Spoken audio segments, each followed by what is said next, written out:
Welcome back to Finnish Made Easier. Today we're going to be talking about necessive sentences, which are sentences that have to do with if you have some sort of need to do something or an obligation to do something. So for example, when you use the words like I have to, I need to, or even if it's a little bit softer, like I should, I ought to, words like this that explain that you have either some sort of obligation to do something or that you need to do something. So we have words like have to, or should, or need. Like I need to do this, I should do this. And this word order in Finnish, and I guess more just sentence formation, not necessarily word order, this sentence formation is going to work a little bit different than you might expect, given other Finnish sentences. So this one's a really important subject. This kind of thing is used all the time and is very useful, and it is a little bit unintuitive.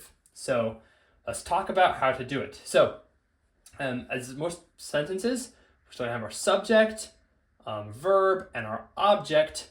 These types of sentences are going to have two different verbs. So like if I was to say in English, I need to go, we see that we have one verb here that's explaining that this is some sort of obligation or necessity.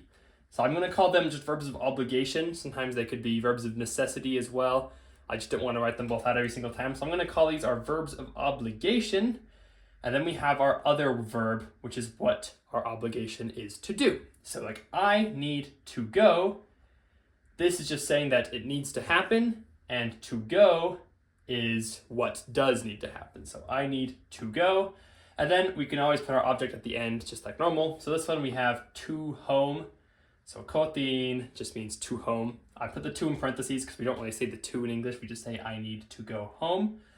But in Finnish, we kind of have that to there. You're going to home. So that's our general sentence structure. We're going to have the subject, the verb of obligation, our verb that we need to do, and then our object. But there are some really interesting things going on in each of these different subjects, each of these different parts, as you might realize. So the first weird thing that you really have to notice is that our subjects are going to be in genitive. So genitive is usually like our apostrophe S, our possessive ending. And in singular, it's just this N ending. So the genitive of minä is minun. So minun is usually like mine or my.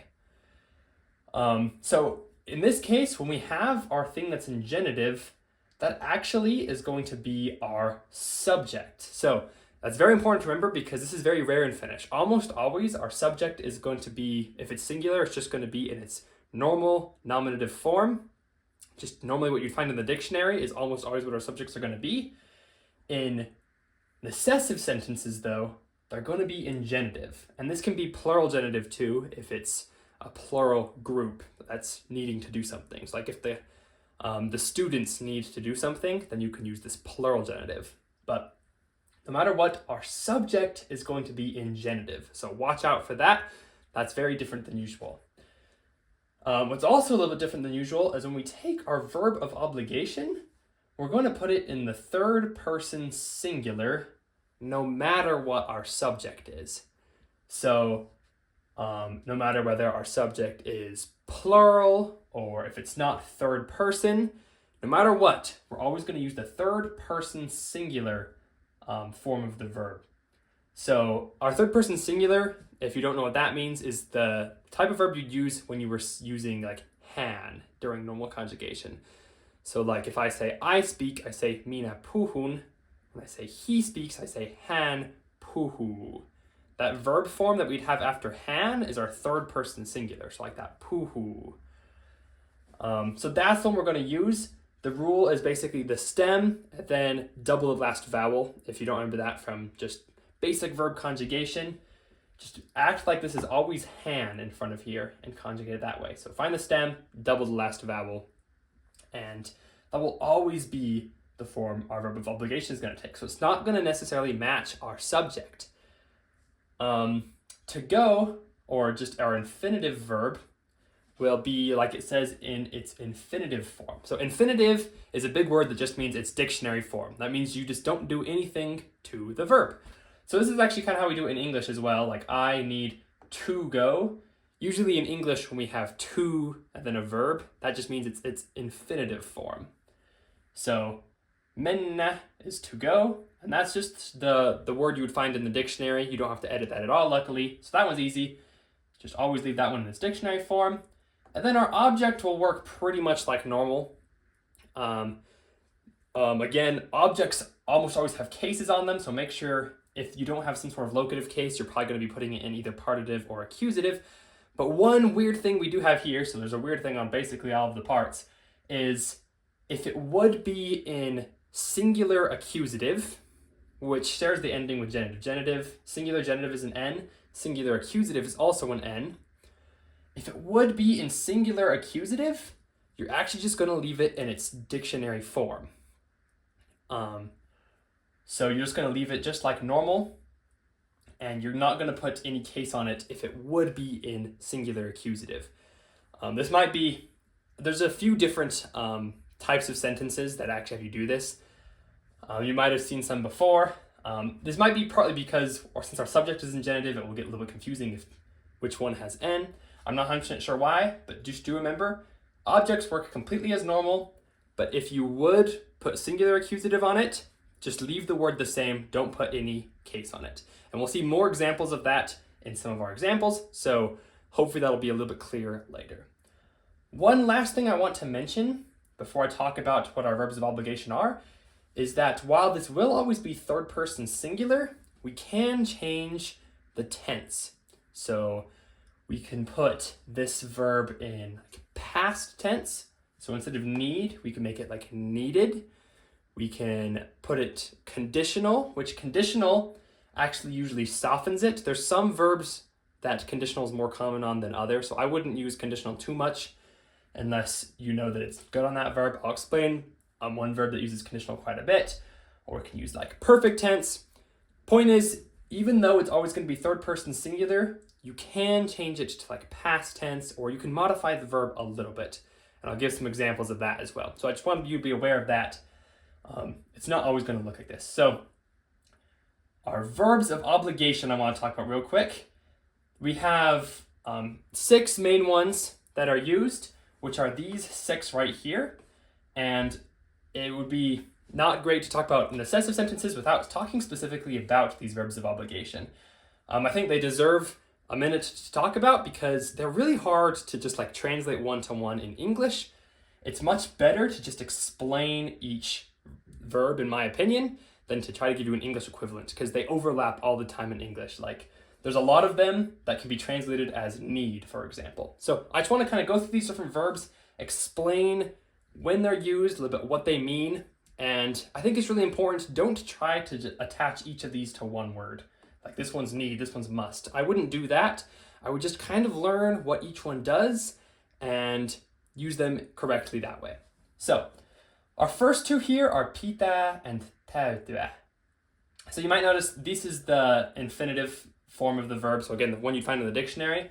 The reason I have täytyä right here and täytyy here is because this is the third person singular form. So remember, we're always going to use this third person singular form. I just put the infinitives right here because, again, you can conjugate them in different ways.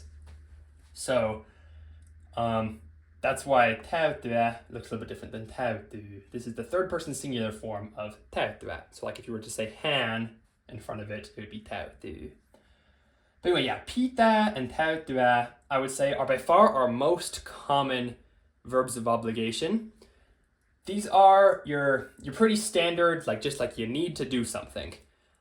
It's maybe not like a life or death situation, like you absolutely need to, but it's also not just like a suggestion, like you probably should. Like pitää and täytyä are used quite a bit, just like, oh, I need to do this, I have to do this.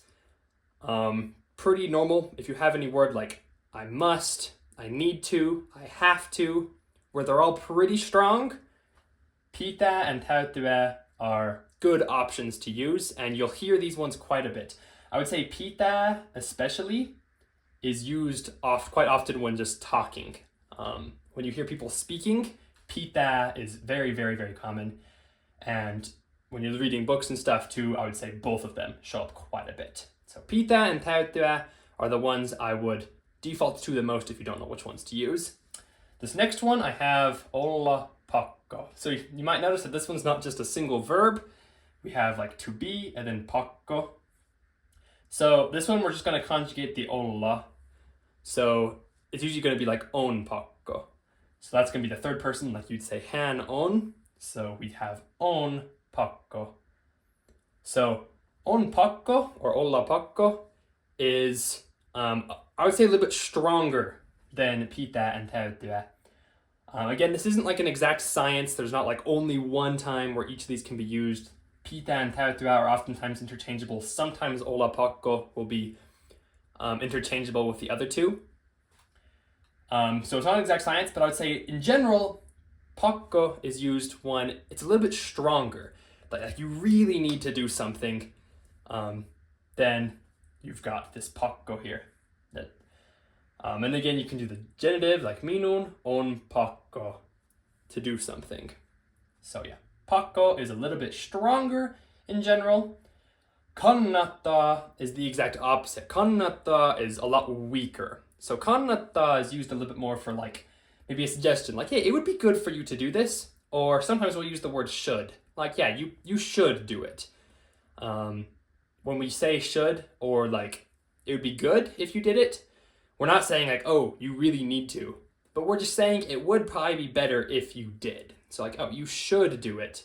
It would be better if you did do it. That's going to be our kannattaa. So a little bit weaker than the rest. If we just want to give kind of a suggestion that's maybe not like super, super important, kannattaa is good. So maybe if you want to say something like, oh yeah, you should go visit there. It's a good place. Kannattaa is a good one. This next one is tarvita.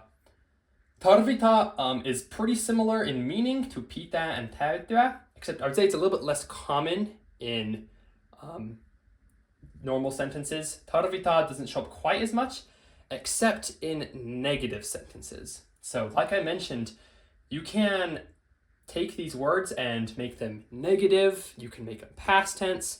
I guess I didn't mention negative earlier. You can make it past tense. You can also make it negative. So like if you say I don't need, then you can make these words negative. I would say by far the most common negative one is tarvita. So while it isn't as common in positive sentences as pitää and täytyä, even though it means a pretty similar thing, I would say it's more common in negative sentences. And this last one, tulla, I figured I'd throw on here because it does show up. I wouldn't use tulla very much if I were you. This one is a lot more formal, I would say. So like maybe if you get like a letter to your house that's like, you must do this, you must pay your taxes before this date or something like that. That would be more commonly when tulla is used. I would say more often it tends to be a more formal use. So I wouldn't use tulla very much, but it's good to be able to understand it. You'll sometimes see it in this type of sentence. It's just usually a more formal one. So, that being said, those are all of the verbs of obligation. I have three kind of variants of these forms. So we can change this to negative. We can make it past tense. We can do things like that. I want to talk about three very specific changes to the verb that are pretty common. So we have pitäisi, ei tarvitse, and olisi pitänyt. So pitäisi is the conditional on pitää. So pitää again meant like I need to or I must, kind of things like that. Pitäisi, when we put this conditional on it, is used very, very often as like a should. Kind of similar to kannattaa, maybe a little bit stronger than kannattaa. Pitäisi is very, very, very common for like, oh, I should do this. So that's a good one. If you want to say should, I would recommend pitäisi. So again, it's just like, it's not like you need to, but you probably should. Pitäisi. I have ei tarvitse here, which is just the negative on tarvita.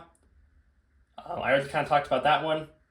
Ei tarvitse, very, very common to say I don't need. And lastly, olisi pitänyt. This one is kind of interesting. So sun is in has a conditional here and a perfect kind of formation. So you don't need to think about as much how to form this one. The reason I wanted to bring this one up is because it's decently common. This one means I should have. So if you put olisi pitänyt in here, so like minun olisi pitänyt mennä kotiin, then that means I should have gone home. So that one's a good one to know. Olisi pitänyt. I would just keep that in your memory. You don't really have to use this formation with the other ones very often, but if you can remember, olisi pitänyt is I should have, then that will expand your vocabulary a little bit more. So hopefully that's helpful for learning these verbs of obligation. Now we want to see them in practice. So I've got all these sentences here. I've got the English and then the Finnish words underneath them. Again, I just want to reiterate, when we have these words like have to and should, there's not just one option that directly translates from English. So I just chose one, and that would kind of affect what the sentence means. I chose one here. So if you want to try these on your own, you can try using these words that I gave you and try to put it in the correct tense and things like that. But yeah, you could switch out some of these words with other words, but I just chose verbs of obligation that would make sense and put them in. So let's do a little bit of practice. This first one, I say like you have to remember, and I used olla pakko, which means this is probably a little bit stronger. Like you need to remember this. Let's follow kind of our pattern. So we have our subject goes in genitive. So sinä is our subject. We're going to put that in genitive, which is sinun. Then we have olla pakko. Again, we're only going to conjugate that olla. Pakko isn't a verb, but we're just going to kind of have it right there with olla. Since this is just our normal present tense and not negative, we're just going to conjugate it normally like it would be for han. So olla goes to on.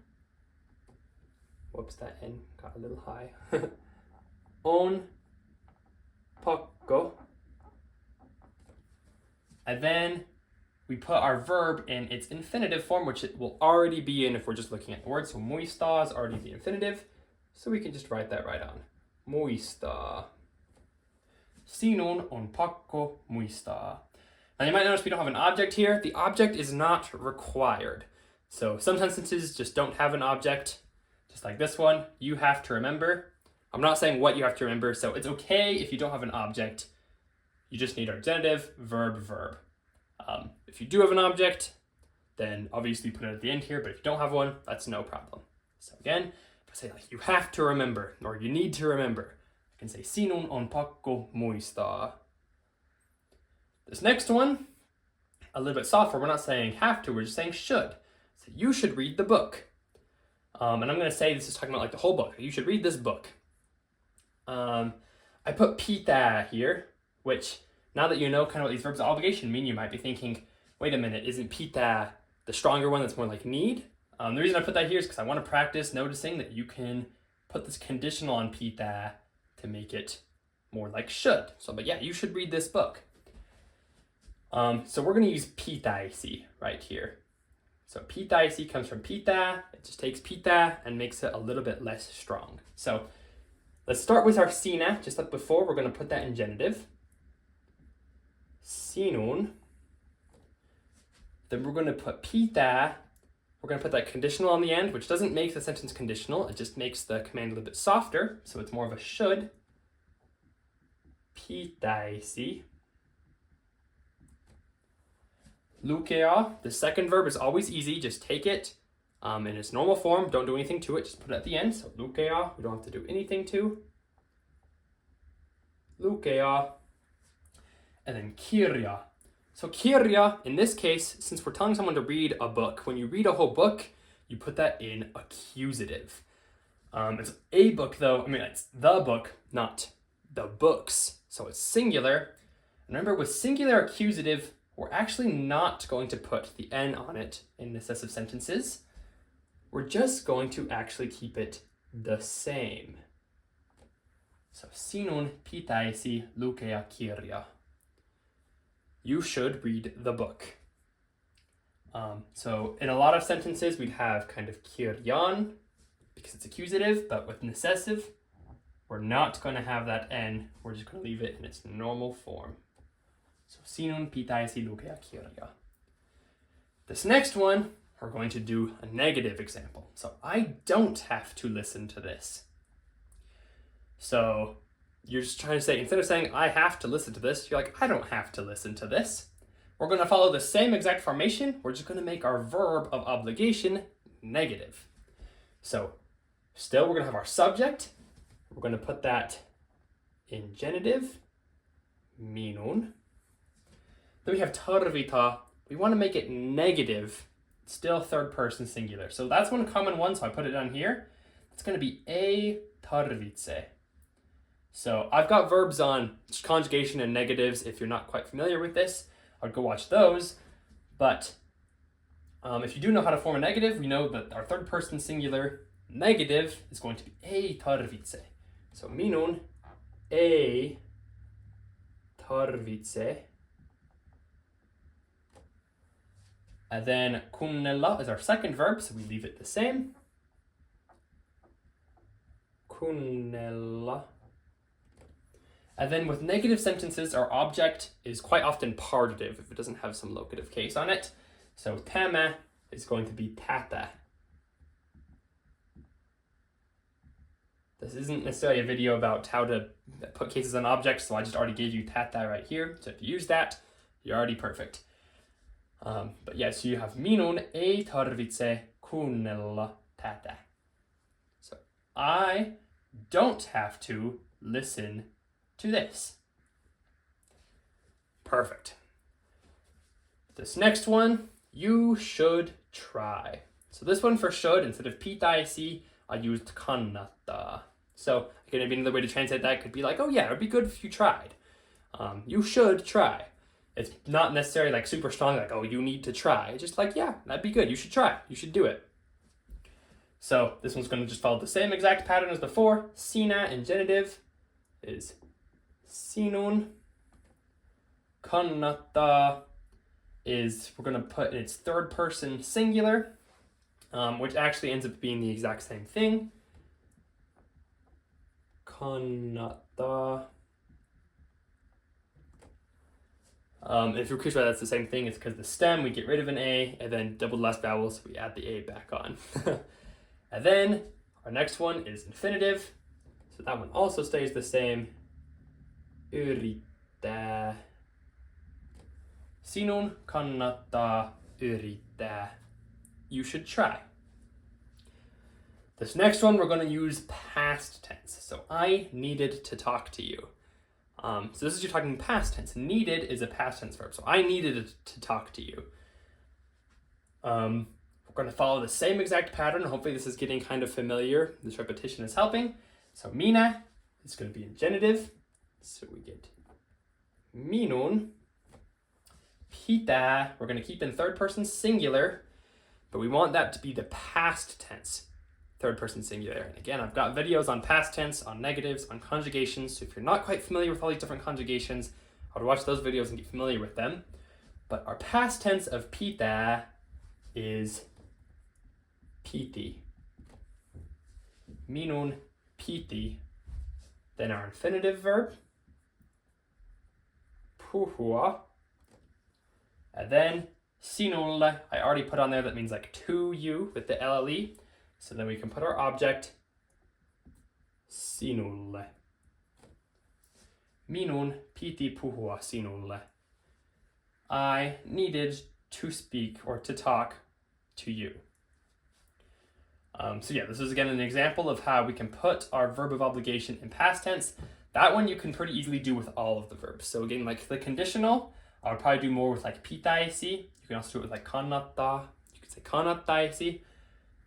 The past tense, you can very easily do with all of them, and it will work well. So minun piti puhua sinulle. This last one, he should have called.